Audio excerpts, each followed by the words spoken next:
Shalom teman-teman pemuda GKI Gatot Subroto dimanapun kalian berada. Gimana nih kabar kalian pada sore hari ini? Tentunya kalian selalu sehat dan selalu dalam lindungan Tuhan ya. Oh iya, saya mengingatkan jangan lupa kalian tetap harus patuhi protokol kesehatan. Nah guys, kembali lagi nih dalam podcast pemuda sore hari ini. Podcast pemuda hari ini mengangkat tema tentang mental illness. Kita mengangkat tema tentang mental illness karena kita menyadari bahwa pemuda zaman sekarang banyak sekali yang mengalami insecure, bullying, bahkan depresi. Ini semua semakin diperparah dengan adanya ketidakbijaksanaan kita sebagai pemuda dalam bersosial media.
Nah, teman-teman semua, kita mendasari podcast kita pada sore hari ini dari ayat kitab suci yang terambil dari Amsal 14 ayat 29 sampai 31.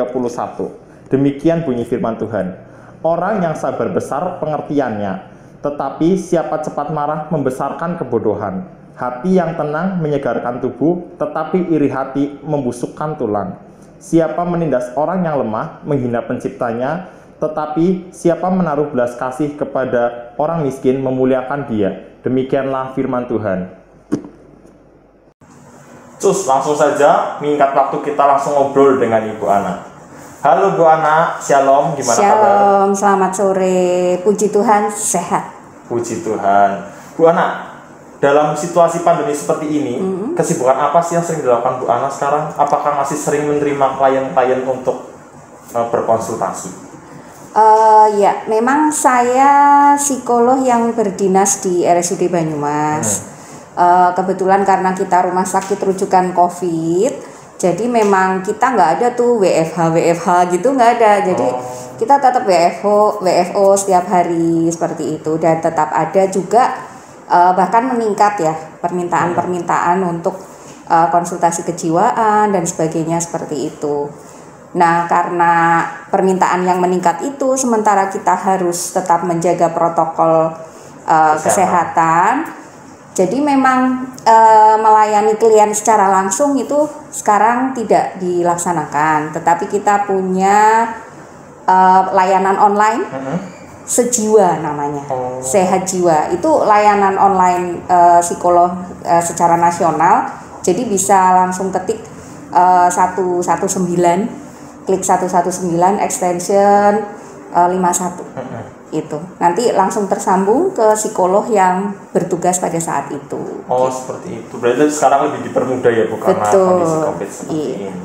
Seperti itu teman-teman. Jadi jika kalian itu ingin banyak berkonsultasi, jika merasa kejiwaannya kurang sehat, langsung saja hubungi ya Bu, hotline. Iya, hotline.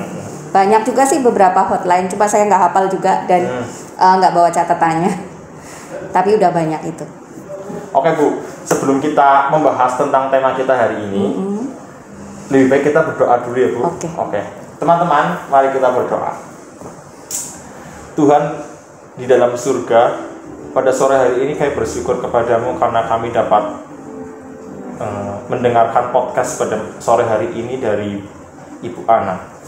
Tuhan, kiranya Tuhan berkati podcast ini agar podcast ini bisa menjadi berkat untuk teman-teman pemuda di luar sana dan juga bisa membangun mereka sehingga mereka lebih menyadari bahwa pentingnya kesehatan mental.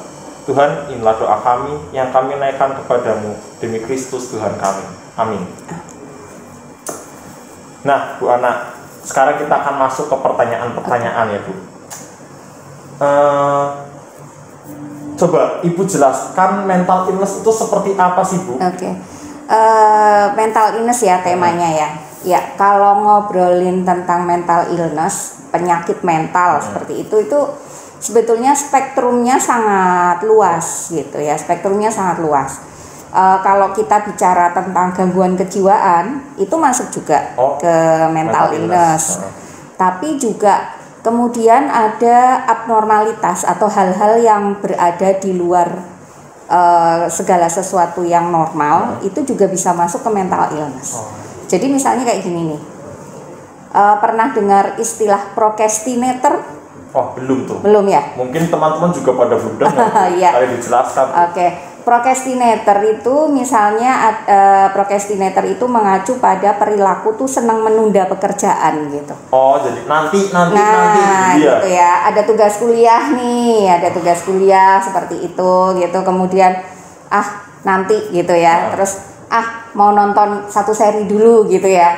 Tapi kemudian nonton satu seri dulu aja dah. Nanti sudah 3 seri, 5 seri belum dikerjain juga seperti itu gitu. Jadi itu menunda kayak gitu. Procrastinator ini masuk ke mental illness juga. Terus mungkin ada nggak yang suka kegiatan apapun tapi selalu datang terlambat? Ada nggak kira-kira? Saya juga seperti itu Bu. Ya, itu bisa saja masuk ke mental illness nih. Kalau ternyata ya itu kemudian merugikan orang lain, menjadi suatu perilaku yang berulang gitu ya. Sementara mungkin dia merasa it's okay gitu. Sementara padahal teman-temannya sudah mengingatkan dan sebagainya gitu. Tapi sudah menunggu ya Bu. Iya, seperti itu. Itu juga bisa masuk ke mental illness. Atau kalau kita mau ngomong yang lebih dalam tanda petik serius, misalnya gangguan kejiwaan. Nah, gangguan kejiwaan itu bisa aja, misalnya katakanlah tadi sempat disebutin depresi ya, sempat disebutin depresi.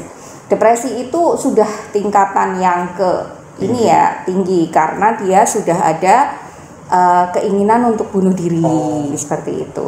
Gitu. Jadi kalau ngomong mental illness memang spektrumnya cukup luas nih seperti itu gitu. Tapi kalau saya menangkap dari yang disampaikan ke saya untuk pemuda ini mungkin lebih cocok kalau kita membicarakan tentang bagaimana mental illness itu tidak kelihatan dalam kehidupan sehari-hari gitu, tetapi mungkin sebetulnya dirasakan begitu, kemudian akhirnya mengganggu dirinya sendiri maupun lingkungan. Kayak gitu. Nah Bu, ciri-ciri orang yang terkena mental illness Bu, itu seperti apa? Ya, memang sih tidak bisa kemudian kalau bukan ahli ya, kalau bukan ahli itu mungkin tidak bisa kemudian langsung menemukan. Ahli saja, misalnya seorang psikolog, itu dia harus melakukan assessment atau pengukuran gitu ya. Ketika kemudian misalnya ada keluhan nih, ini anak saya atau Bu, saya kok beberapa bulan ini gitu ya merasa sangat-sangat tidak bisa membuat diri saya itu punya motivasi. Saya seolah-olah kehilangan motivasi sampai kemudian saya itu ada kecenderungan untuk menyakiti diri sendiri misalnya kayak gitu. Kemudian dia berkonsultasi, kemudian apakah saya ada gangguan kejiwaan kayak gitu ya. Nah ini seorang psikolog pun tidak bisa langsung, oh ya Anda sakit jiwa, oh ya seperti itu ya.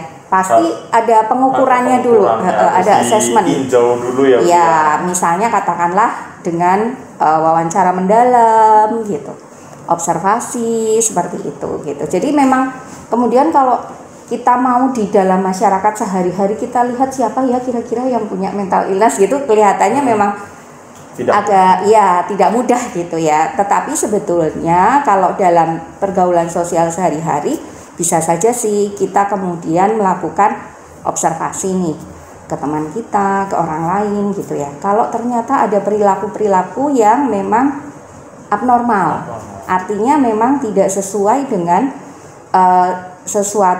ukuran atau standar yang berlaku, yang berlaku di komunitas itu gitu. Karena kan begini, kita manusia itu kan punya kemampuan untuk adaptasi gitu, untuk menyesuaikan diri seperti itu ya. Ketika saya di komunitas pemuda, gimana saya bisa get along dengan komunitas tersebut gitu kan, ada standar-standar yang harus dipenuhi. Ternyata kok enggak gitu ya, dia tuh harusnya bisa ngobrol, bisa bergaul gitu, kok dia menarik diri gitu ya, diajakin apa-apa nggak mau gitu, acara apa-apa selalu diem di pojok misalnya kayak gitu. Nah ini kan kita bisa mengamati gitu ya, ini kan berarti sesuatu yang abnormal gitu loh gitu. Nah hal-hal seperti itu tuh bisa jadi mungkin ada apa ya gitu, apakah dia merasa tidak aman gitu ya, insecure gitu ya, ataukah dia merasa terpojok gitu dan seterusnya kayak gitu.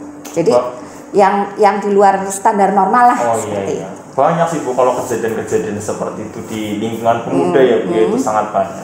Nah kira-kira Bu, apa aja sih faktor-faktor yang menyebabkan itu bisa terjadi? Itu apa aja Bu? Pada orang tersebut ya. Kalau faktor penyebab itu bisa macam-macam sih, tetapi dari reference dan pengalaman saya melayani klien itu memang banyak kita temukan itu faktornya justru dari keluarga. Dari keluarga yang toksik. Pernah dengar nggak istilah keluarga yang toksik? Toksik, saya tuh taunya toksik HP, toksik TikTok mungkin kalian tuh toksik TikTok. Iya, toksik itu artinya toksik itu kan beracun gitu ya. Sesuatu yang beracun itu toksik gitu. Nah ini keluarga yang toksik itu artinya adalah situasi kondisi keluarga yang kemudian secara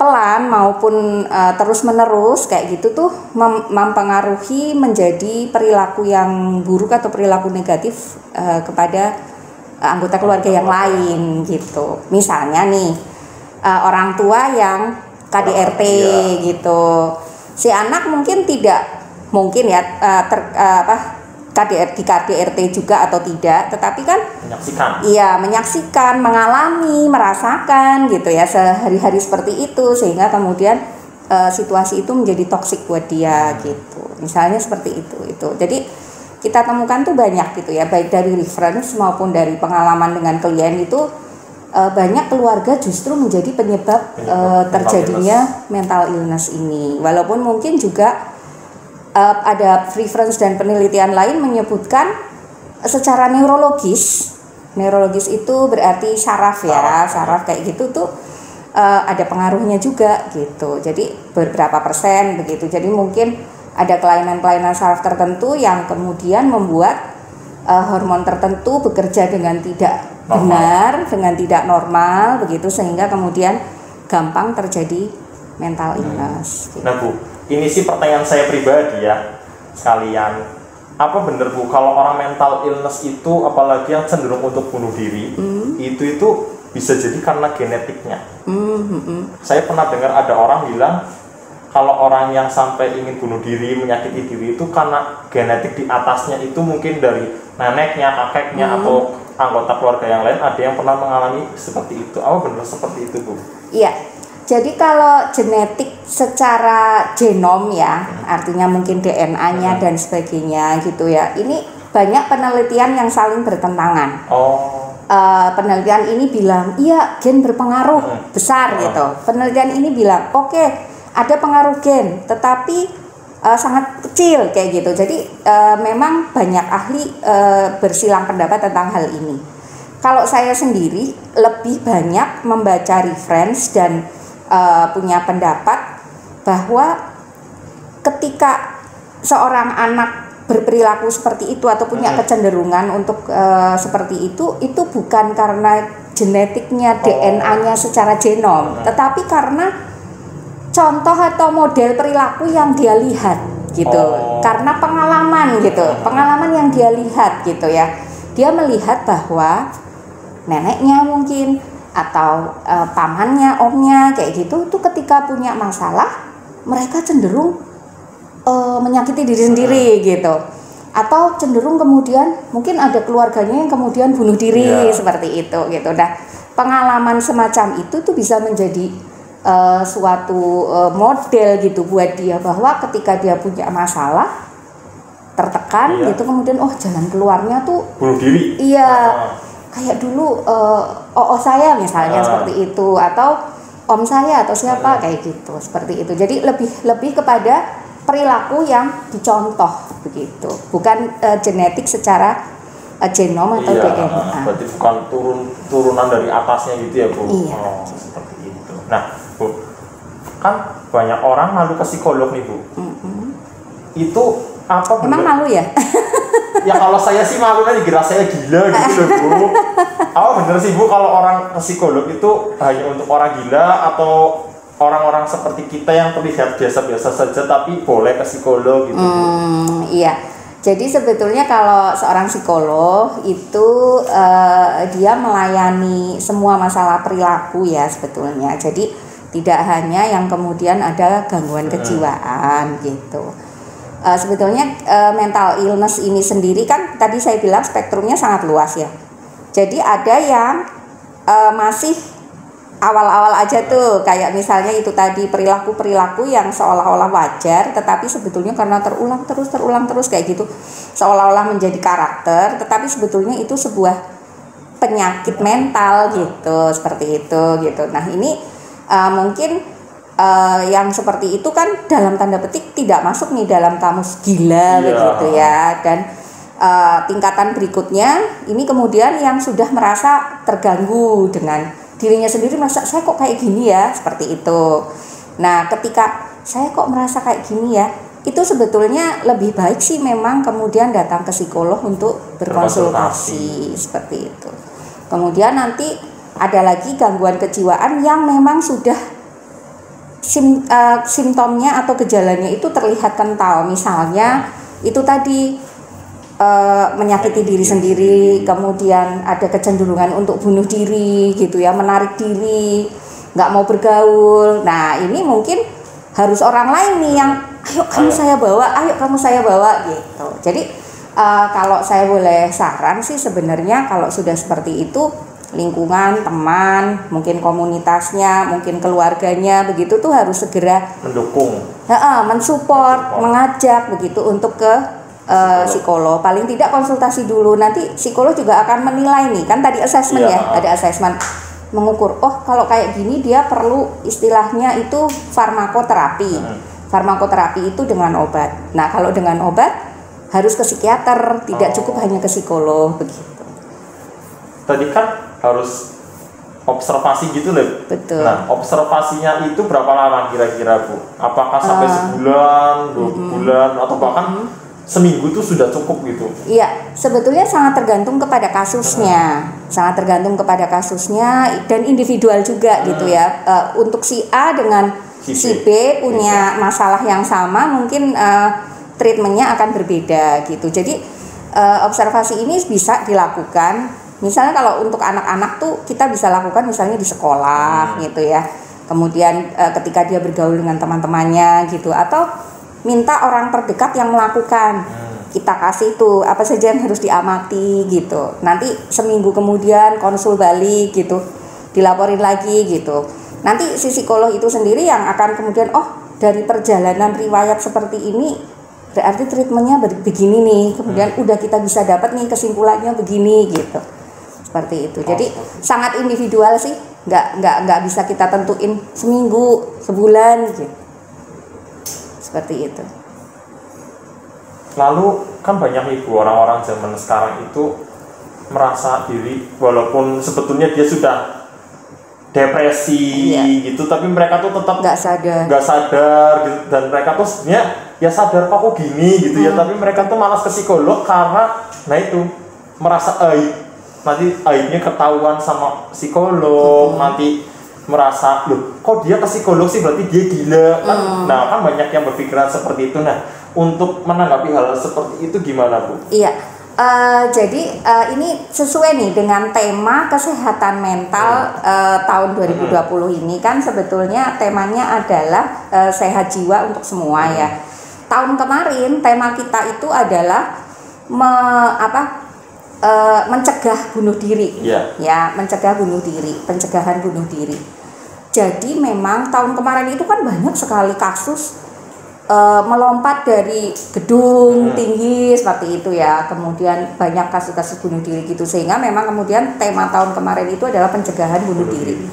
Nah sebetulnya orang berniat melakukan bunuh diri, punya keinginan untuk bunuh diri, itu tanda-tandanya sudah kelihatan loh. Kalau kita mau care ya, kita mau care dengan saudara kita, dengan teman kita kayak gitu tuh terlihat. Awalnya biasanya orang depresi ini menarik diri gitu. Iya, mungkin dia tetap seolah-olah get along ya, persekutuan datang misalnya, ini datang gitu, tapi di situ dia yang mungkin diam aja gitu ya, nggak tune in seperti itu, pandangannya mungkin seringkali kosong gitu. Nah ini sebetulnya kalau kita mau care dengan teman-teman kita, dengan orang lain, peduli seperti itu, kita bisa loh mengamati dan menolong mereka dan mencegah mereka sampai ke tahap betul-betul bunuh diri gitu. Kemudian yang kedua tadi mungkin aib gitu ya. Nanti ketahuan dong kalau ternyata misalnya nih dia itu pingin bunuh diri karena dia merasa sangat berdosa, karena dia udah pernah diperkosa misalnya gitu. Itu kan aib menurut dia gitu. Nah sebetulnya hal-hal seperti itu bisa kita sampaikan bahwa seorang yang profesional seperti psikolog, dokter, psikiater itu kan dia punya kode etik. Punya kode etik, terikat sumpah profesi gitu ya. Jadi menghormati hak kliennya gitu. Ketika si klien minta ini konfidensial gitu, jangan sampai orang tua saya tahu gitu, si psikolog ini pasti akan keep gitu, karena dia punya kode etik itu tadi gitu. Jadi sebetulnya nggak perlu yang takut-takut atau malu banget ya. Nah tapi ketika saya datang ke psikolognya mungkin nggak ngomong kemana-mana kalau ini masalahnya ini gitu ya, nggak akan cerita ke orang lain. Tapi kan orang lihat, wah dia datang, dia datang ke sana tuh konsul sama Bu Ana gitu ya. Kenapa gitu ya, kepo-kepo yang gimana gitu. Biasalah Bu, menjudit lah ya. Iya, nah sebetulnya kan psikolog kan punya layanan lain selain untuk kesehatan jiwa. Antara lain kita kan juga melayani untuk misalnya konsultasi pendidikan, konsultasi pekerjaan gitu. Jadi kan bisa aja kita bilang, iya saya butuh konsul karena masalah gitu, masalah pekerjaan gitu, atau mau tes minat bakat misalnya seperti itu gitu. Jadi nggak perlu malu loh menurut saya, daripada nggak tertolong gitu loh. Menurut saya seperti itu. Tapi kayak gitu kan mereka juga nggak tertolong juga karena lingkungan di sekitar yang terlalu banyak kepo ya teman-teman. Jangan suka kepo-kepoin orang lain makanya. Nah Bu, ini ada lagi nih titipan pertanyaan dari teman-teman ya. Di masa pandemi seperti ini kan kita kan banyak di rumah saja. Betul. Terus apa-apa dari rumah lah ya intinya Bu. Semakin banyak nggak sih Bu orang-orang yang depresinya naik, dan mungkin tadi Ibu kan bilang di masa pandemi malah pasien semakin naik. Nah itu kira-kira karena mereka kurang melihat dunia luar, kurang refreshing, atau mereka sangat-sangat penat di rumah, atau gimana sih Bu? Iya, betul sekali. Jadi memang banyak permintaan konsultasi ke kami itu terkait dengan masalah misalnya takut gitu ya, ketakutan yang berlebihan, cemas yang berlebihan. Kemudian juga itu tadi ternyata ketika sebelum pandemi, karena dia banyak berkegiatan di luar, dia tidak terlalu merasakan bahwa keluarganya tuh toksik gitu ya. Tapi setelah ada pandemi ini, sehari-harinya 24 jam bergaul dengan orang rumah, yang itu gitu, dan ternyata mereka tuh toksik gitu. Nah ini tentunya stres banget gitu ya, tertekan gitu. Nah ini memang kemudian membutuhkan bimbingan, pencerahan seperti itu gitu. Jadi memang seolah-olah kita tercerabut ya, tercerabut dari rutinitas sehari-hari yang selama ini mungkin membuat kita merasa aman. Kemudian rutinitas itu tidak bisa lagi kita temukan gitu. Nah ini membuat kemudian kita kepada situasi yang betul-betul bisa membuat seseorang tertekan begitu. Nah ini memang betul sekali di masa pandemi ini jadi seperti itu gitu. Sudah seperti itu, kemudian banyak dari pemuda, remaja begitu, kemudian dalam tanda petik larinya tuh kan ke dunia maya, ya kan? Nah nanti mereka tuh banyak tuh jadi nyinyir gitu kan, komen-komen yang nggak bermutu lah, terus melihat-lihat hal-hal yang kurang bermutu. Nah itu loh Bu. Iya betul. Jadi ketika dia tidak menemukan dunia real yang sehari-hari biasanya dia jalani begitu, kemudian dia malah menemukan dalam tanda petik dunia lain. Dunia lain yang itu tuh mungkin secara ideal bisa menjadi gambaran dia gitu ya, keinginan dia, harapan dia kayak gitu. Tapi ternyata kemudian mungkin juga menemukan hal-hal yang kok gini ya gitu, yang tidak bisa dicerna dengan mungkin kedewasaan yang belum cukup begitu. Nah ini memang kemudian menjadi hal lain yang bikin mental illness itu tadi gitu. Berarti di masa pandemi seperti ini tuh malah banyak sekali anak pemuda remaja ya Bu yang mengalami mental illness. Iya betul sekali. Terus terang ini juga banyak konsultasi mengenai rumah tangga gitu. Jadi misalnya kayak gini nih, suami istri nih dua-duanya kerja gitu ya, kemudian sama-sama sibuk gitu ya, sehingga ketika mereka ketemu kembali di rumah gitu, mereka ada yang kangen, yang memang kemudian menemukan kehangatan yang berbeda dengan rutinitas yang dia hadapi sehari-hari gitu ya. Jadi akur-akur saja, fine-fine aja selama ini gitu ya. Begitu pandemi gitu ya, 24 jam nih ketemu. Ketemu uplek-uplek di situ gitu ya. Cerita borok-boroknya ya Bu. Jadi kemudian ya mungkin tidak hanya sekedar itu saja ya, tapi kemudian ketika ada apa sedikit gitu, kemudian terjadi konflik kayak gitu, hingga kemudian malah justru kan kita udah 6 bulan lebih nih. Dalam waktu 6 bulan itu kemudian hubungan mereka jadi renggang, retak dan sebagainya gitu. Jadi ini juga banyak dialami, tidak hanya remaja pemuda saja, tapi orang dewasa juga kemudian mengalami seperti itu.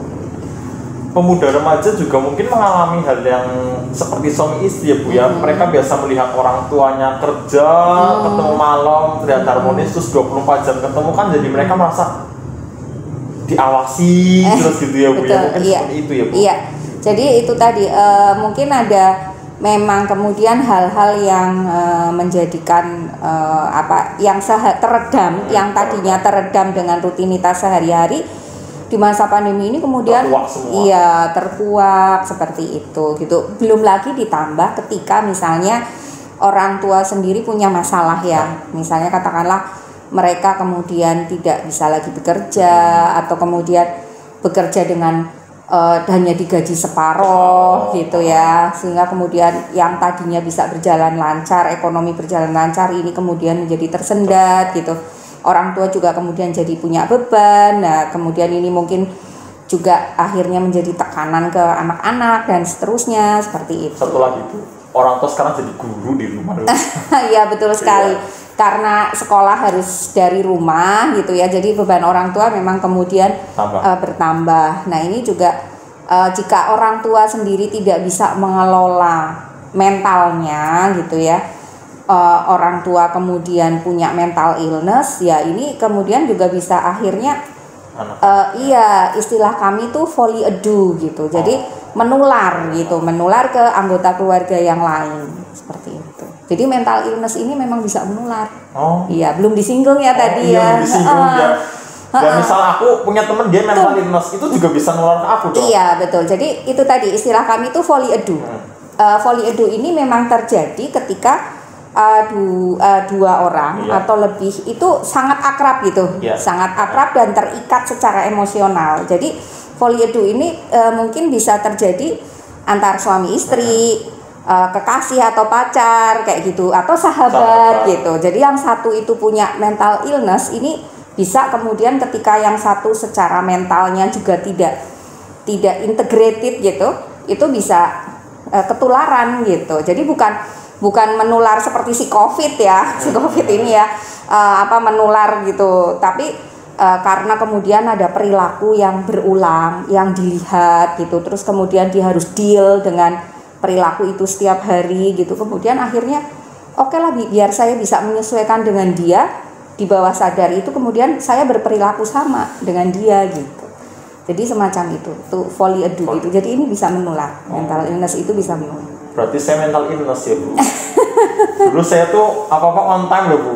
Tapi teman-teman kampus, teman-teman di luar sana tuh apa-apa kalau ada acara telat molor gitu kan. Terus jadi kalau saya mau datang acara itu nanti aja lah, orang yang lain juga belum pada datang. Berarti kan itu volley ado juga ya Bu. Iya. Seperti yang di awal apa tadi namanya? Iya, jadi memang itu kemudian menjadi sebuah perilaku yang dicontoh gitu. Tapi kalau volley ado itu lebih karena ada ikatan emosionalnya gitu. Bukan dalam tanda petik penyesuaian diri ke situasi kondisi di lingkungan gitu. Berarti misal punya teman baper, terus kita juga sahabatan sama temen yang baper itu, nanti lama-lama ikut-ikutan baper bisa seperti itu gitu.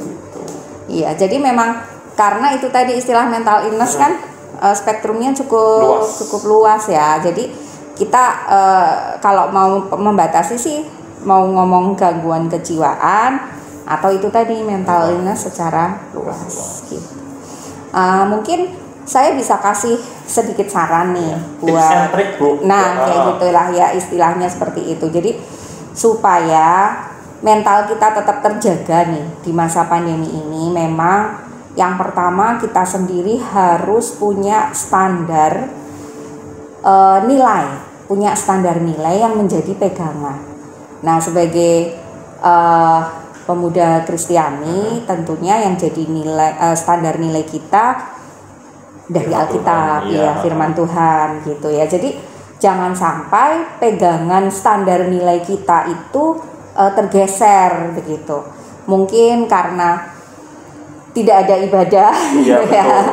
tidak ada ibadah gitu, tidak bisa bertemu teman. Betul, gitu kan. iya, tidak ada persekutuan begitu ya. Kemudian kita menjadi kering gitu. Nah ini jangan sampai terjadi seperti itu. Kalau istilah Pak Pendeta atau Bu Pendeta mungkin begitu ya, firman Tuhan itu menjadi sumber air begitu, ya sumber jiwa kita supaya tetap sehat gitu. Tapi kalau saya secara psikologis bilang itu pegangan standar nilai begitu. Itu yang harus kita pegang supaya ketika kita kemudian punya kecenderungan untuk ini kok seperti ini ya, kalau saya nggak ikut belok gitu ya, dalam tanda petik nggak ikut belok gitu, nanti saya jadi nggak sama dengan yang lain misalnya, seperti itu gitu. Jadi menurut saya sih tips utamanya itu gitu. Tapi yang berikutnya lagi secara psikologis, paling tidak kita harus punya ventilasi istilahnya. Ventilasi itu kan untuk udara ya kan, udara. Nah ventilasi ini ventilasi kejiwaan. Jadi bagaimana tekanan-tekanan di dalam diri kita itu bisa kita alirkan keluar gitu. Nah ventilasi ini bisa berbagai cara sebetulnya. Konsultasi ya, berdoa bisa kan, ngobrol terus sama Tuhan ya. Gini gitu ya. Kemudian yang kedua konsultasi bisa dengan orang-orang yang memang bersedia untuk itu, yang dipercaya. Tidak harus ya pendeta, nggak harus psikolog gitu, tapi orang yang dipercaya gitu ya. Dan yang dipercaya ini kalau bisa juga tentunya yang kompeten gitu ya. Saya percayanya sama dia, sahabat saya gitu ya, tapi ternyata sahabatnya juga nggak sehat gitu ya, misalnya kayak gitu, nggak sehat secara mental gitu, itu juga akan menjadi salah langkah gitu. Tapi paling tidak punya ventilasi. Kemudian ventilasi berikutnya itu bisa dengan jurnal harian. Buku harian itu bisa, Bu? Jurnal ya, kalau kita menyebutnya jurnal harian. Nggak harus tulis tangan sih, tapi sebetulnya kalau menulis gini ya, yang sekarang mungkin sudah banyak kita tinggalkan karena kita lebih banyak mengetik gitu. Ya nggak apa-apa sih kalau jurnal harian dibuat dengan mengetik pakai HP atau pakai laptop atau apa gitu. Tapi dari penelitian psikologis itu kalau dengan menulis itu karena motorik kita juga bekerja itu sebetulnya lebih sehat gitu. Jurnal harian ini kan bisa nih kita ceritakan gitu. Kelihatannya juga sekarang banyak ya yang menulis begitu. Misalnya gini, pandemi hari ke berapa gitu. Iya, betul. Apa sih yang Nah, seperti itu. Itu ventilasi namanya gitu. Itu paling tidak menjaga supaya tekanan-tekanan mental kita tidak menjadi kemudian mental illness gitu. Seperti itu. Berarti kalau bikin status itu termasuk jurnal loh, Bu. Iya, betul. Sebetulnya bisa sih bikin status itu termasuk jurnal ya. Itu kan termasuk ventilasi, termasuk ventilasi. Itu sebetulnya bisa gitu ya. Nah, ini kita juga bisa nih kalau kita care, kita peduli dengan teman-teman, mungkin kita juga bisa lihat tuh dari statusnya dia. Kok statusnya gini ya? Ini udah hari ke berapa nih dia nih statusnya begini terus gitu. Ada apa nih? Iya, gitu kan? kayaknya dia yang aneh, yang apa gitu ya. Nah, ini mungkin perlu pertolongan tapi dia tidak bisa mengungkapkan, misalnya kayak gitu. Jadi beda loh ya sama yang kepo-kepo. Beda ya. Kadang kan ada yang ini kenapa sih gitu ya, terus kepo tapi habis itu udah tahu ya udah malah dijulitin atau dinyinyirin atau malah justru jadi ember gitu ya, cerita-ceritain gitu ya. Itu beda lagi, itu namanya bukan care, bukan peduli. Kemudian ada lagi selain tadi sudah itu ya ventilasi, konsultasi gitu, kemudian jurnal harian. Terus keep in touch dengan realita. Gitu loh, jangan sampai hilang tuh. Nah, makanya saya senang banget melihat bahwa di Pemuda GKI Gatsu ini juga ada podcast seperti ini. Ini salah satu upaya nih untuk tetap keep in touch ya dengan teman-teman yang lain gitu. Di Himpunan Psikologi Indonesia itu juga mengupayakan tetap ada seperti itu. Kalau kita pakainya IG Live yang gampang gitu ya, karena kita nggak punya peralatan untuk bikin podcast apa gitu, udah IG Live aja. Kita tiap hari Jumat itu kita ada acara ngopi ngobrol psikologi. Nah itu dari segala macam tema kita coba angkat gitu. Jadi orang umum pun bisa ikut gitu. Seperti itu ya, banyak macam sih. Ada saya pernah diminta untuk jadi narasumber di sebuah gereja yang kebanyakan lansia ya. Jadi mereka tuh nggak ngerti yang Zoom, Google Meet apa gitu, IG apa, mereka nggak ngerti gitu. Ngertinya WA aja. Tapi dengan WA pun bisa kita lakukan. Jadi WA aja mereka kalau ketik-ketik tuh kan lama Bu, susah gitu. Jadi kita pakai voice note gitu. Nah ini salah satu upaya untuk tetap ada persekutuan gitu, walaupun nggak bisa ketemu seperti itu. Jadi yang para lansia itu dengerinnya lewat voice note. Gitu. Seperti itu teman-teman. Nah, udah lama nih Bu, nggak kerasa ya Bu ya. Sudah banyak banget yang kita bicarain. Oke.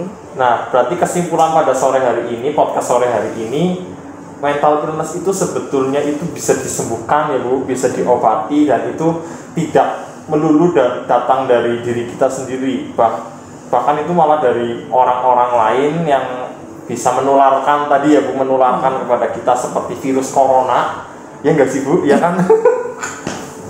Nah, buat teman-teman yang sudah mulai merasa seperti depresi gitu ya Bu ya, merasa jenuh, penat, itu juga lama-lama bisa akan menjadi mental illness. Segeralah kalian berkonsultasi mungkin ke psikolog, ke pendeta, atau ke sahabat-sahabat yang lain. Terus teman-teman jangan tunggu sampai kalian tambah depresi, bahkan sampai melukai diri sendiri.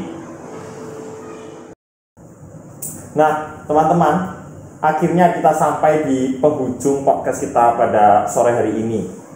Mari kita tutup podcast kita hari ini dengan doa. Mari kita berdoa. Bapa di dalam surga, kami bersyukur pada sore hari ini karena kami bisa mendengarkan podcast, mendengarkan pengetahuan yang sangat luar biasa banyak dari Ibu Ana. Tuhan, kiranya Tuhan berkati kami semua agar kami dapat menjalankan, dapat menerapkan apa yang tadi Ibu Ana sudah sharing ke kami agar mental kami tetap sehat di masa-masa pandemi seperti ini. Tuhan, kiranya juga Tuhan berkati Ibu Ana agar kehidupan Ibu Ana bisa lebih banyak menjadi berkat untuk orang-orang di sekitar, dan Ibu Ana dilimpahi kekuatan, kesehatan di masa pandemi ini dalam menjalankan tugasnya sebagai psikolog. Tuhan, inilah doa-doa kami yang kami serahkan kepadamu demi Kristus Tuhan kami. Amin.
Terima kasih Bu Ana untuk sharing pada sore hari ini, sangat bermanfaat. Kiranya teman-teman pemuda di luar sana juga bisa banyak mengambil pelajaran yang dari Ibu Ana ini berikan.